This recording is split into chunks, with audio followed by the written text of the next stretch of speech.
महाभारत की कहानी शुरू होती है महाराज शांतनु से। महाराज शांतनु शिकार खेलते खेलते एक दिन गंगा तट पर जा पहुँचे।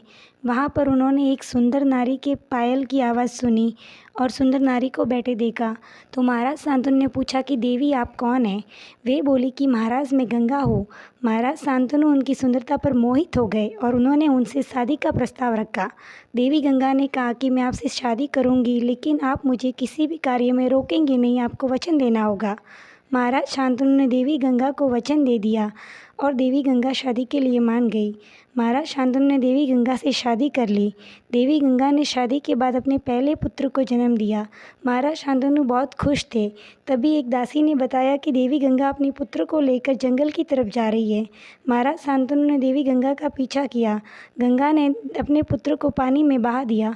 महाराज शांतनु ने रोकना चाहा, लेकिन रोक नहीं पाए। उन्हें अपना वचन याद आ गया और उन्होंने नहीं रोका। ऐसे ऐसे कर देवी गंगा ने अपने 7 पुत्रों को जन्म दिया और पानी में बहा दिया।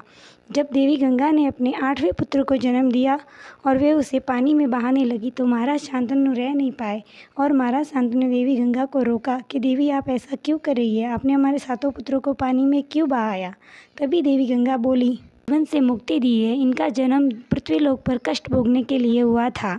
महाराज को बताया कि ये आठों के आठों वो स्वर्गलोक के वसु थे, जिन्हें गुरु वशिष्ठ की गाय चोरी करने के लिए श्राप मिला था।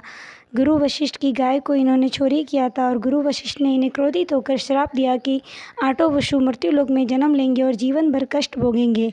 तभी आठों वसुओं ने गुरु वशिष्ठ से प्रार्थना की कि गुरुवर हमारे श्राप को माफ़ कर दीजिए। तभी गुरु वशिष्ठ बोले कि एक बार दिया हुआ श्राप वापस नहीं लिया जाता, लेकिन तुम 7 की तो जन्म लेते ही मुक्ति हो जाएगी, 8वें को कष्ट भोगना पड़ेगा। ऐसा कहकर गुरु वशिष्ठ ने उन्हें मेरे पास भेज दिया। इन 7 पुत्रों ने मेरे से विनती की कि मैं इन्हें मुक्ति दूँ, इसीलिए इन 7 ने मेरी कोख से जन्म लिया और मैंने इन्हें मुक्ति दी। अभी 8वां पुत्र जो है, आपका वचन पूरा हो गया है, आपने अपना वचन तोड़ दिया है, तो मैं इस 8वें पुत्र को लेकर अपने साथ जाऊंगी और जब ये योग्य राजकुमार होगा तब मैं इसे आपको लौटाने वापस आऊँगी। ऐसा कहकर देवी गंगा चली गई। महाराज शांतनु एकदम हताश से हो गए। महाराज शांतनु देवी गंगा के जाने के बाद भी रोज़ गंगा किनारे जाते और गंगा के पानी को देखते। उन्हें पता था कि देवी गंगा वापस नहीं आएगी। एक दिन महाराज शांतनु गंगा किनारे बैठे थे कि एक युवक ने गंगा के पानी को रोक लिया।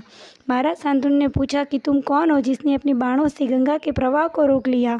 तभी देवी गंगा प्रकट हुई और देवी गंगा ने महाराज शांतनु को बताया कि ये आपका और मेरा पुत्र देवव्रत है।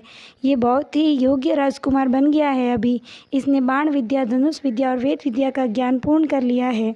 महाराज मैं आपको आपका राजकुमार लौटाने आई हूँ। ऐसा कहकर देवी गंगा ने महाराज शांतनु को देवव्रत को लौटा दिया और देवव्रत और महाराज शांतनु दोनों मिले और बहुत प्रसन्न हुए।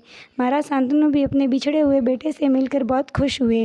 देवी गंगा पिता पुत्र का मिलन कराकर चली गई और महाराज शांतनु देवव्रत को लेकर घर आ गए। यही देवव्रत आगे चलकर भीष्म पितामह नाम से विख्यात हुए। अगर आपको हमारा वीडियो अच्छा लगा हो तो सब्सक्राइब और लाइक करना ना